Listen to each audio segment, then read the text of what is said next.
Let's go to the movies. Played it for her, you play it for me. You just put your lips together and blow. Go ahead. Make my day. Fasten your seatbelts. It's going to be a bumpy night. I got a bad feeling about this. I have a feeling we're not in Kansas anymore. Frankly, my dear, I don't give a damn. Welcome to the Classic Film Club with Richard Kuipers. Hello and welcome to the Classic Film Club. Richard Kuipers here with you. I'm a film critic for the international trade paper Variety, film festival programmer and documentary producer. I've loved movies ever since my mother took me to see Born Free at the Malvern Dendy in Melbourne about a million years ago, and I'm especially interested in films that have attained classic status and looking at how well they play in 2020 and 2021. We're almost there.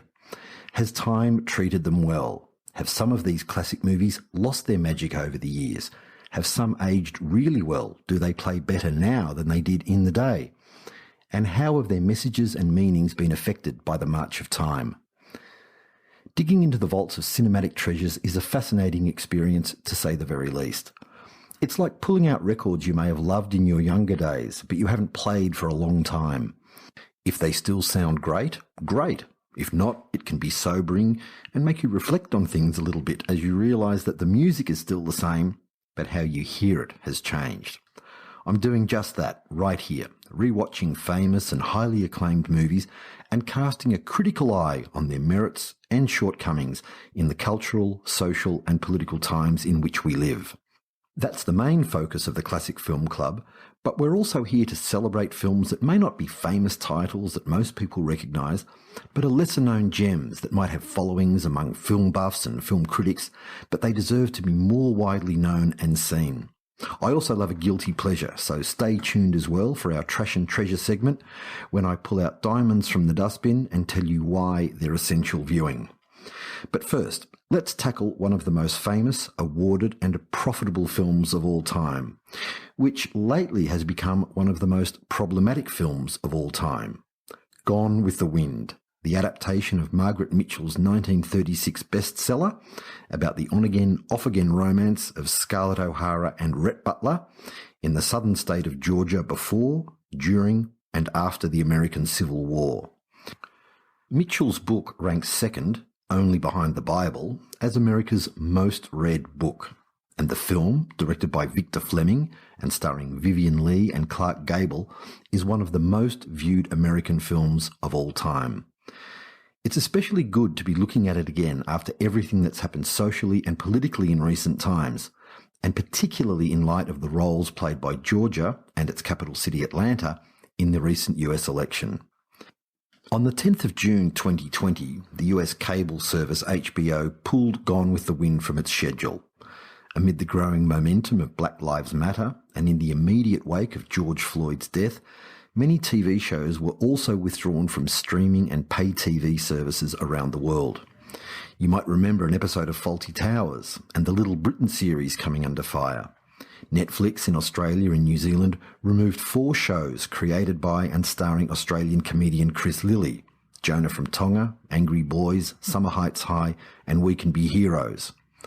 When Gone with the Wind was reinstated uncut by HBO 2 weeks after being removed, it included a 4-minute introduction regarding racial stereotypes and the film's historical context. These discussions are valuable and important, and I was pleased to see Foxtel Australia add the following text information when I watched it recently.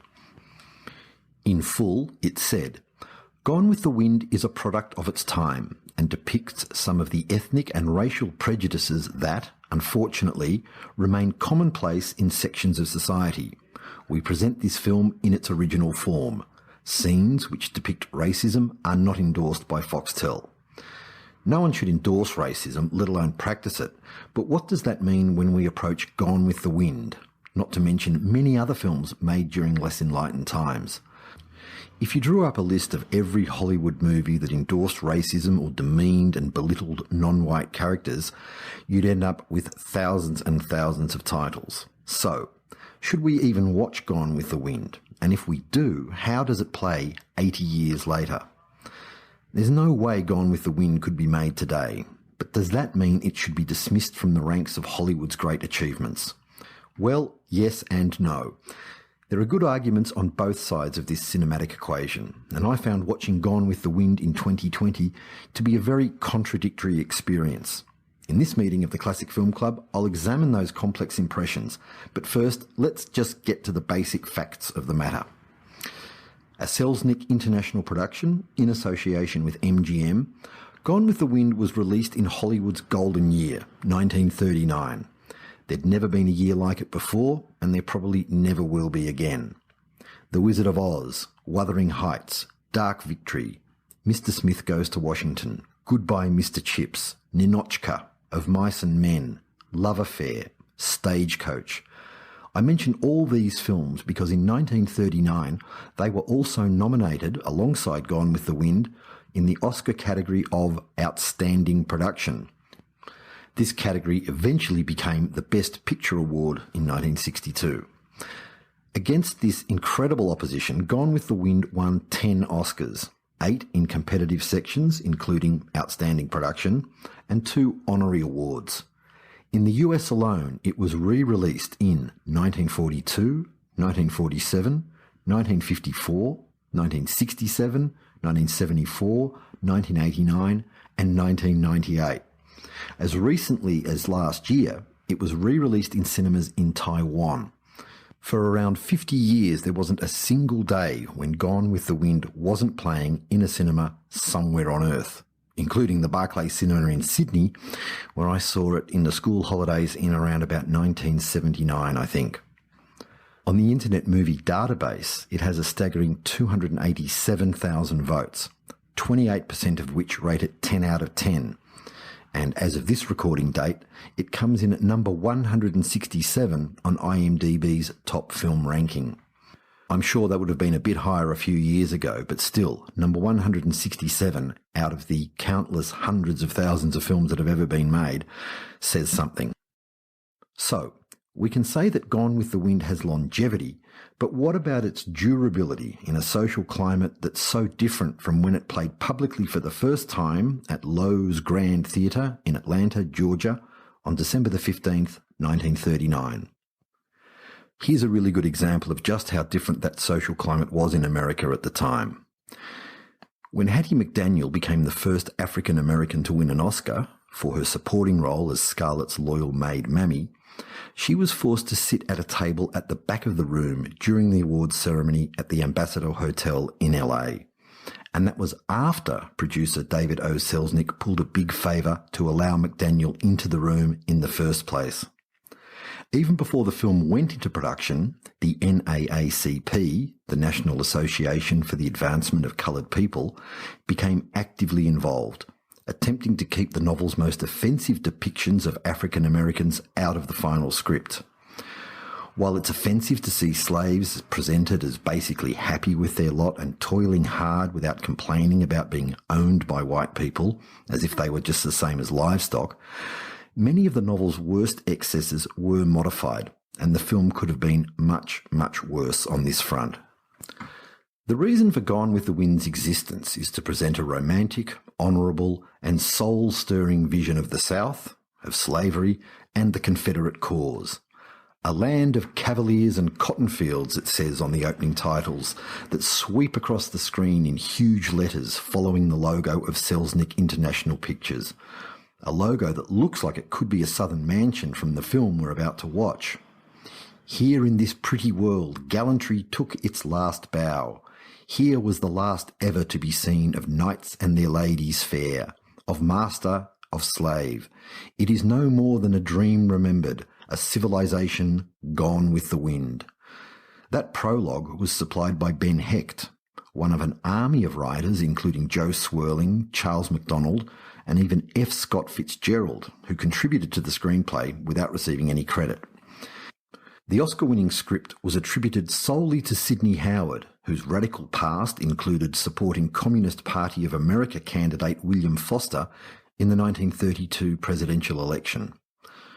Right from the start, as this prologue appears and before we meet Scarlett O'Hara or Rhett Butler, or any of Sidney Howard's words are actually spoken, you're reminded that this film was released when segregation was mandated in the South and widely, unofficially in force in the North.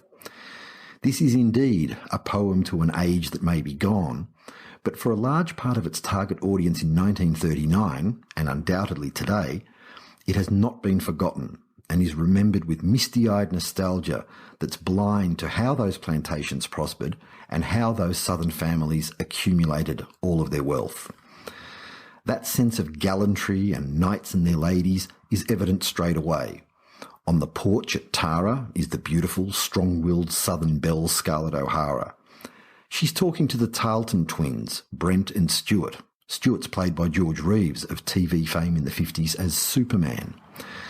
The Tarleton boys are vying for Scarlett's affections, but even more exciting than romance is the prospect of going to war with those Yankees from the north. There's never any detailed explanation of why there's conflict between the South and the North, like the issue of slavery, for example. It's all very hazy, and that would have been bad for box office to make it so explicit. For the Tarletons and all the other Southern men we soon see rushing off to enlist, it's about honour, self-determination and land.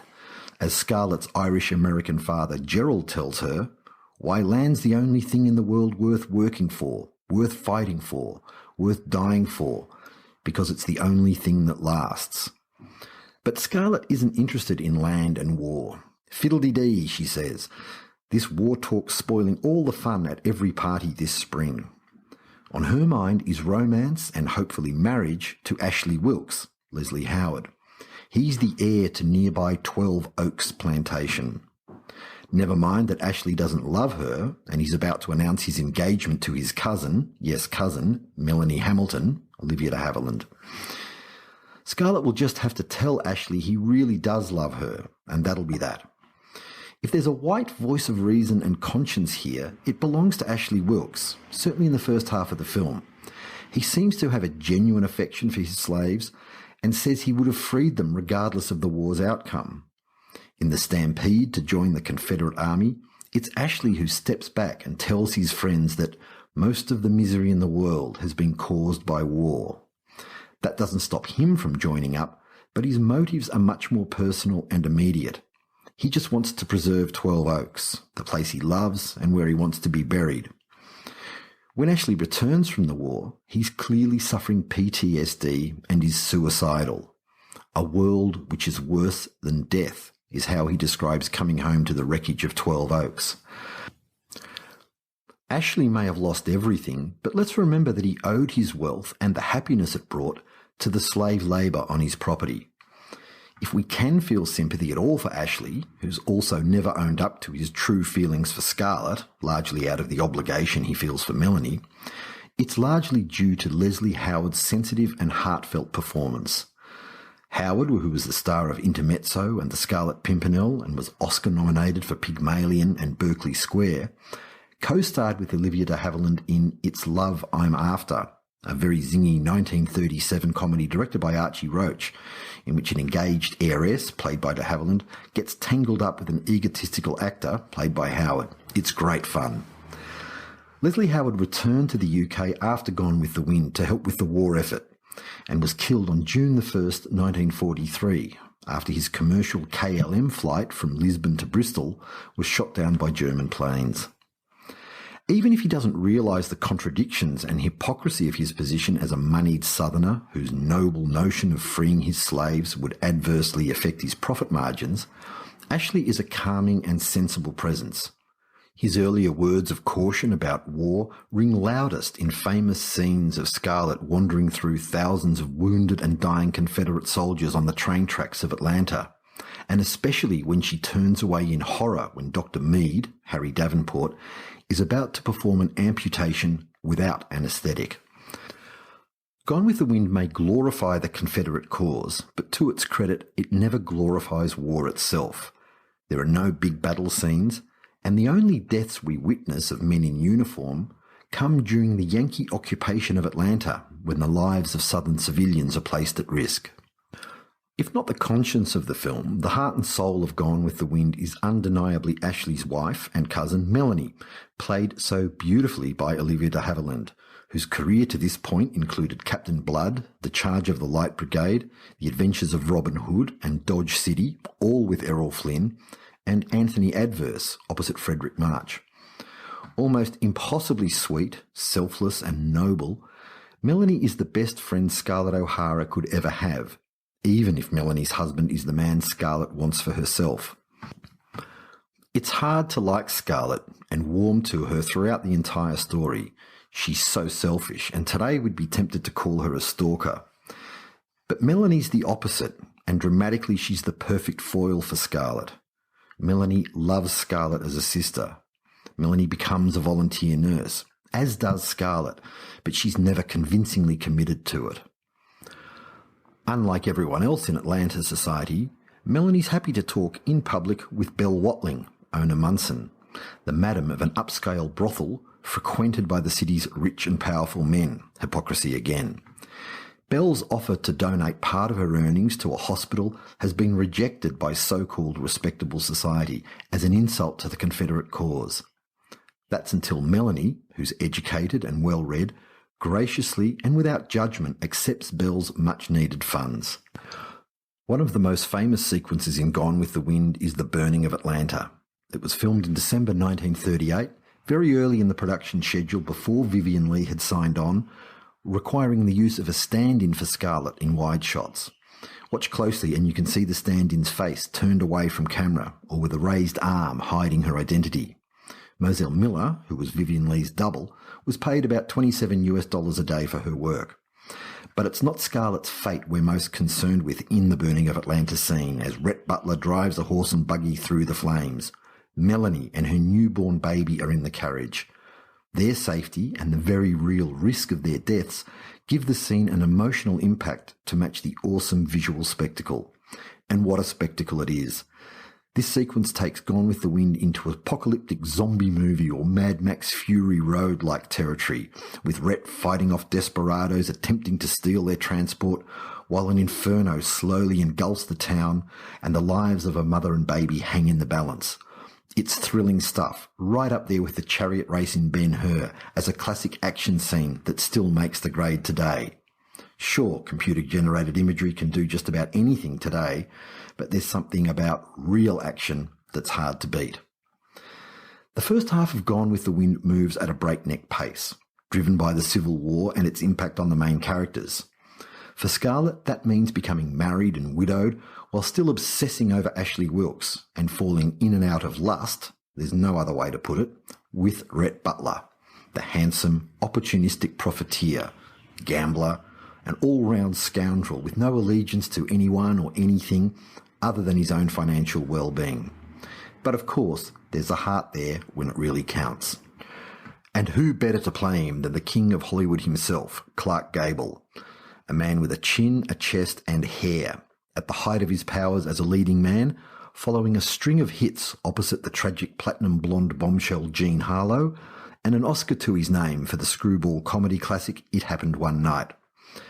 Most of us know about the search for Scarlett O'Hara, in which just about every leading lady in Tinseltown was rumoured at one time or another to be cast in the role. Bette Davis, Paulette Goddard, even Katharine Hepburn, would you believe? But much less is known about the casting of Rhett. Gable was Selznick's first choice, but tricky contractual matters in the studio system of the times meant that leading men, including Gary Cooper and Errol Flynn, came into the frame before Gable could be secured, even though he didn't really want the part that eventually became his most famous and even earned him an Oscar nomination. Rhett Butler. Talk about a man's man and a ladies' man. Rhett is friends with Belle the bordello keeper and infuriatingly attractive to Scarlett, who loves and hates his brash, straight-talking ways. The chemistry between Vivien Leigh and Clark Gable is terrific, hurling insults at each other one moment and declaring their love the next. Even when they finally do marry, no spoiler alert there. Even if you haven't seen the film, you know they will. There's tension, tragedy and fabulous melodrama from the moment they say, I do. As wonderful as the Scarlett-Rhett relationship is, it sustains the second half of the film, which is otherwise a little bit limp and repetitious. There's one particularly troubling aspect involving rape inside marriage. There's no question about what happens one night at the magnificent mansion Rhett has built for them in Atlanta. Drunk, Angry about Scarlett's ongoing love for Ashley and her refusal to have sex with her husband, Rhett marches Scarlett upstairs against her will. She's furious and resisting him strongly. He says, "This is one night you're not turning me out." The next morning, Scarlett is seen smiling, beaming even with happiness. But for me, this can't exonerate the previous scene, as there's not even the slightest hint that it might be a game that Scarlett secretly enjoys or wants. That would have been too much to convey to general audiences in 1939. It's possible that Margaret Mitchell based this part of the story on her own horrific experiences while married to Rhett Upshaw, a violent alcoholic. It's also been suggested that Rhett Butler was an idealised version of Upshaw. In any case, it's a nasty scene of macho dominance, and it really detracts from the film. A shame, because elsewhere in the Rhett-Scarlett relationship, there's so much to enjoy. I mentioned before that it's hard to like Scarlett, but she's always compelling, and that's what drama requires with an unsympathetic central character. We always want to know what's going to happen next in her colourful and extremely eventful life. The first time Scarlett and Rhett meet is at a barbecue at 12 Oaks. Scarlett's immediately intrigued when told about the terrible reputation of this dashing man dressed in a fancy black suit. After Butler has mentally undressed her and given her the first of many highly sexual stares and smiles, Scarlett tells a friend, "He looks as if he knows what I look like without my shimmy." Some of the film's best dialogue is exchanged when they're in the heat of passion or at the height of hostility. "You'll never corner me, Rhett Butler, or frighten me. You've lived in dirt so long you can't understand anything else," says Scarlett. And as Rhett says, "I love you because we're alike. Bad lots, both of us, selfish and shrewd, but able to look things in the eyes as we call them by their right names." It's great stuff. It really sizzles. The running time of Gone with the Wind is 221 minutes, or somewhere between 234 and 238 minutes if you count the overture, intermission and exit music that audiences would have experienced on original release. Quick side note, I love overtures that accompanied so many of those big Hollywood films made from the 1920s to the 1970s. The Wizard of Oz, Ben-Hur, 2001: A Space Odyssey, That's Entertainment. Films like that come to mind. When the lights were still up and the curtains were still closed, the overture music brought anticipation and a marvellous sense of occasion to going to the movies. Much better than the 20 minutes of advertising we get now. The intermission of Gone with the Wind comes after the war is over and Scarlett returns to her shattered family in the ruins of Tara, vowing to rebuild the great family home. "As God is my witness, I'll never be hungry again," she says. It's actually not a bad idea to give yourself an intermission at that time as well, to think about this sprawling story and how it's been told. Visually, it's superb in 3-strip Technicolor, only the 30th feature film to use that process, and it's gorgeously costumed and art-directed and set to a rousing score by the legendary Max Steiner, Oscar-nominated for this, and winner for Now Voyager, Since You Went Away, and The Informer. But what you can't ignore about Gone with the Wind, and what we need to look at more closely than ever before, is the portrayal of African-American characters. In early scenes, we watch contented slaves peacefully working the fields. There's field foreman Big Sam, Everett Brown. He'll remain loyal to the O'Haras even after the war, and he rescues Scarlett when her life's in danger. Pork, Oscar Polk, is a house servant. Like Big Sam, he stays with the O'Haras after emancipation. Prissy, Butterfly McQueen, another house servant. With her high-pitched voice, exaggerated speech and dim-witted nature, she's played for comic relief. Rhett calls her a simple-minded darky. None of the black characters here are treated with much dignity, but Prissy comes off the worst. She's the living embodiment of that idea that black people are intellectually inferior and stand little hope of making their way in the world on their own. They need white owners to provide the basic necessities and are better off in servitude. We do see some freed slaves in the course of the film, but mostly they're portrayed as hustlers and opportunists who've teamed up with carpetbaggers, those despised northerners who came to the South after the war to exert political and economic influence. One scene shows a carpetbagger offering a grant of 40 acres and a mule to newly freed blacks, a reference to Special Field Orders No. 15, issued by the North's General Sherman in January 1865. In truth, there was a very short window for this order, and it was never properly enacted before being rescinded completely by Abraham Lincoln's successor Andrew Johnson. Few freed slaves ever received 40 acres and a mule.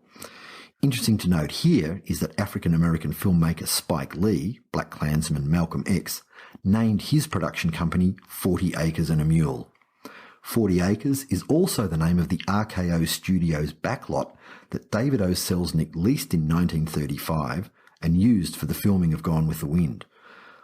As you watch it land to burn, you're also watching sets of the original 1933 version of King Kong go up in smoke. I like digging into history such as this. It helps us understand the context of stories we watch and reminds us that movies should never be mistaken for accurate history lessons. Some come close to the truth, others treat it as an afterthought, but no drama, even 221-minute epics such as this, can tell the whole story. But let's get back to the issue at hand and look at the most important African-American character in Gone with the Wind, Mammy, played by Hattie Mcdaniel, whom I mentioned earlier as only being allowed to sit at a side table at the Academy Awards, even on the very night she became the first African-American to win one of those famous statuettes, Best Supporting Actress. The character name itself, Mammy, is the dominant caricature of African-American women in literature and cinema. Mammies were created to give the impression that slaves were happy and even contented to be part of the household of their owners, and therefore slavery itself was acceptable. Giving them a nurturing, mothering role is an inherent part of this. They bring up white children, they're part of the white family, and are always large-framed, older women with no overt sexual appeal that could raise questions about wrongdoing with the male head of the house. We know from history that's far from the truth, but it's very convenient in dramas such as Gone with the Wind and hundreds of other films. And so it is here, with Mammy, whom we first meet as the sassy and straight-talking housemaid, who's been with the O'Haras for generations and is the only character apart from Rhett Butler who ever tells Scarlett O'Hara the truth. As Scarlett prepares for the big 12 Oaks barbecue at the beginning of the film, Mammy tells her to eat something beforehand so she won't appear to be unladylike by eating at the gathering. That in itself tells you plenty about social norms and sexism in bygone days. If you don't care what folks say about this family, I does, says Mammy. You can always tell a lady by the way that she eats in front of folks, like a bird, she adds. Mammy also lays it out straight to Scarlett about Ashley Wilkes. What a gentleman says and what they thinks is two different things. And I ain't noticed Mr. Ashley asking for to marry you, she says. Mammy calls it correct and true every single time. She's like the Greek chorus of the film. She's powerless to do anything because she's the property of the O'Hara family, but at the same time she's privileged in this world because she can say things that would land other slaves in very hot water. There's no doubt Hattie Mcdaniel deserved her Oscar. It's a fabulous, full-blooded performance, but that's just it. It's a performance intended to make white audiences feel untroubled by the fact that Mammy and every other African-American character here has been denied basic human rights. It's a complex issue. When Mcdaniel attracted criticism for playing a role that perpetuated the Mammyism, she said, "Why should I complain about making $7,000 a week playing a maid? If I didn't, I'd be making $7 a week actually being one."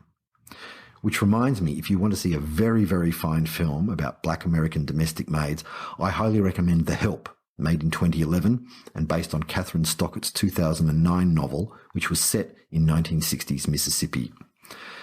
For me, the portrayal of Mammy is representative of the entire film. So much to admire and enjoy if you don't think too deeply.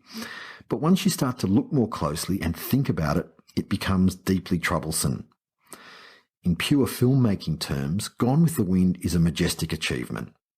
David O. Selznick's biographer, David Thompson, noted that Selznick considered the audience response to a public sneak preview on September the 9th, 1939, when it ran for 4.5 hours, to be the greatest moment of his life. The greatest victory and redemption of all his failings, is how Thompson put it. 300,000 people turned out in Atlanta for the December premiere, as part of a 3-day program of festivities with Confederate flags flying everywhere. Again, that would not and could not happen today. It's a film that does sag a bit towards the end, but it's never less than dramatically compelling and visually magnificent. Even the shots of real pastures and real fields look fake. They're so green and so red. And a special note here about the stunning production design. William Cameron Menzies received a special Oscar for outstanding achievement in the use of colour for the enhancement of dramatic mood. Menzies, who later directed films including Invaders from Mars in 1953, also invented the job title production designer. It all started there with him. One thing Menzies and his staff and the costume designers didn't have to recreate was anything related to the Ku Klux Klan, an element of the novel omitted from the film. And luckily too, I think. How would we look at this film today if that were the case? In D.W. Griffith's landmark silent epic, The Birth of a Nation, we see the Ku Klux Klan portrayed as an heroic movement keeping traditions and white supremacy alive. The Birth of a Nation was the first feature film ever screened at the White House for President Woodrow Wilson. When it went into general release, cinema ushers were dressed in Ku Klux Klan robes at premiere screenings. The Birth of a Nation is an amazing feat of filmmaking, but its reputation is severely and justifiably tarnished by its appalling and overt racism. In Gone with the Wind, we're aware of Southern men attending a political meeting, but we don't see this meeting, nor is the group named, but it's most certainly the Ku Klux Klan. Gone with the Wind is without doubt a racist film, but it's an audience-friendly kind of racism. The N-word is never uttered. Apart from a couple of moments like Rhett Butler's simple-minded darky comment, there's no speech-making or foot-stomping about slavery or white supremacy. It's not acceptable now, but in 1939, Gone with the Wind presented a view of the Civil War-era South that was consistent with general community attitudes at the time. It had to be. This film cost a staggering $3.85 million to make, and it needed to be accepted and embraced by the widest possible audience in order to become profitable, which it did. It made $189 million domestically and $200 million internationally on first release alone. With adjustments for inflation, that's about $1.8 billion, making it still the highest grossing film of all time. Watching Gone with the Wind is a very mixed motion picture experience. As a spectacle and as entertainment, it's 4.5 out of 5 for me. But on so many important fronts, it hasn't stood the test of time well at all. It represents and promotes views that for me are unacceptable, and I simply couldn't put those to one side and just go with the flow of Vivien, Leigh and Clark Gable's dynamite central performances and everything else the film has going for it. While I don't regard it as a classic, a fallen classic maybe, I still highly recommend watching Gone with the Wind at least once, because of its legendary stature and its undeniable importance in the history of cinema. Toto, I have a feeling we're not in Kansas anymore. This is the Classic Film Club with Richard Kuipers. I'd like to stick with the general theme of this Classic Film Club meeting by looking into Australian movie history and the representation of Aboriginal and Torres Strait Islander characters. For me, the most exciting development in Australian cinema over the past 2 or even 3 decades has been the emergence of Indigenous filmmakers telling their own stories. Samson and Delilah and Sweet Country by Warwick Thornton, Radiance, Brand New Day by Rachel Perkins, Beneath Clouds and Mystery Road by Ivan Sen, Wayne Blair's The Sapphires and Top End Wedding, to name just a few. There are so many more. But long before the long overdue emergence of Indigenous filmmakers, Australian cinema relied on Anglo filmmakers to tell stories involving Indigenous characters. Sometimes, shamefully, white actors in blackface played Aboriginal characters, such as Ed Devereaux from the famous Skippy TV series, playing Black Tracker Jubal in the 1968 film Journey Out of Darkness. The same film also featured Malaysian-born singer Kamal playing an Indigenous character. Let's go back 13 years before that to 1955, and an Australian feature film that's the first of its kind on several different fronts. Made by the pioneering team of Charles and Elsa Chevelle, Jedda was the first Australian film in colour. It's also the first Australian film selected for competition at Cannes, and the first to feature Indigenous actors in leading roles. The story is set in Mongala, a remote cattle station in Central Australia run by Doug McCann, George Simpson Little, and his wife Sarah, Betty Sutter. After losing her own child, Sarah adopts Jedda, an Indigenous baby whose mother died in childbirth. Reflecting a common view in 1950s Australia, Sarah decides to raise Jedda as if she were white, denying her access to her Aboriginal roots in the belief she'll have a better chance in life. Doug is sceptical, believing that blacks and whites are too different for this to work, and that Jedda should be allowed to go on walkabout and learn about her people. "They don't tame," he says, to which Sarah replies, "It's my duty to try." Narrating the story is Joe, an Afghani Aboriginal orphan raised by the McCanns. When the story fast-forwards to Jedda as a young woman, Joe falls in love with her and wants to marry her. But Jedda, played by Rosalie Kunoff Monks, remains frustrated and confused about not knowing her language or culture.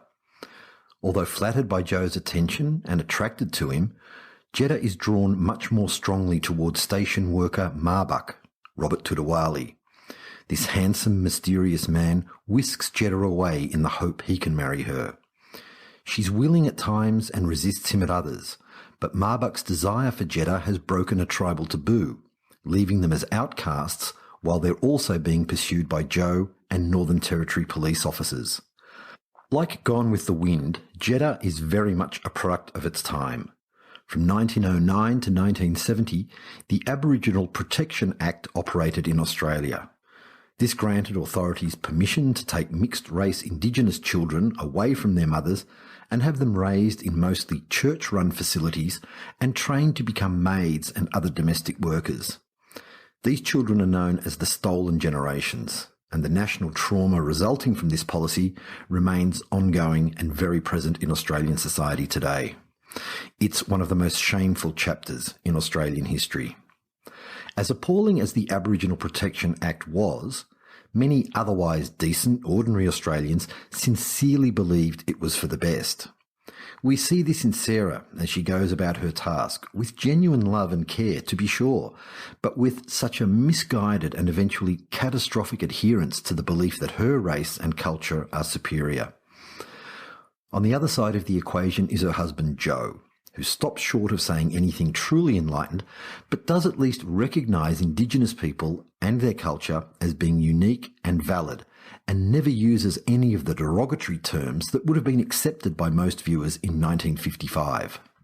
At the heart of the film, and what makes it so well worth watching today, are the central performances of 16-year-old Rosalie Kunoff Monks and 26-year-old Robert Tudawali, neither of whom had acted before. Very few words are spoken between them. Most are in Marbuk's language that Jedda does not understand, and some are in English. But the danger, apprehension and passion of their relationship is powerfully conveyed, so powerfully that words really aren't necessary. Rosalie Kunoff Monks, an Arrant and Matiere woman, was born on Utopia Cattle Station and was billed here as Nala Kunoff. She later became a nun before working in politics and human rights, and was named NIDOC, National Aborigines and Islanders Day Observance Committee, Person of the Year in 2015. She is an enormously respected Indigenous Australian woman. A Tiwi man from Melville Island, Robert Tudawali appeared in a few other productions and was elected Vice President of the Northern Territory Council for Aboriginal Rights in 1966.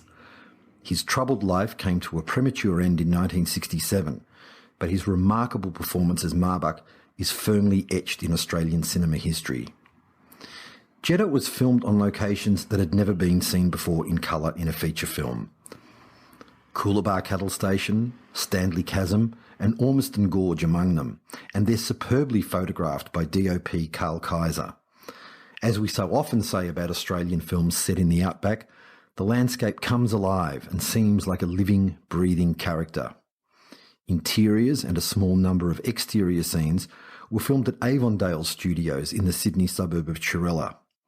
Some of the matching between location and studio is noticeably substandard, with painted backdrops all too obvious.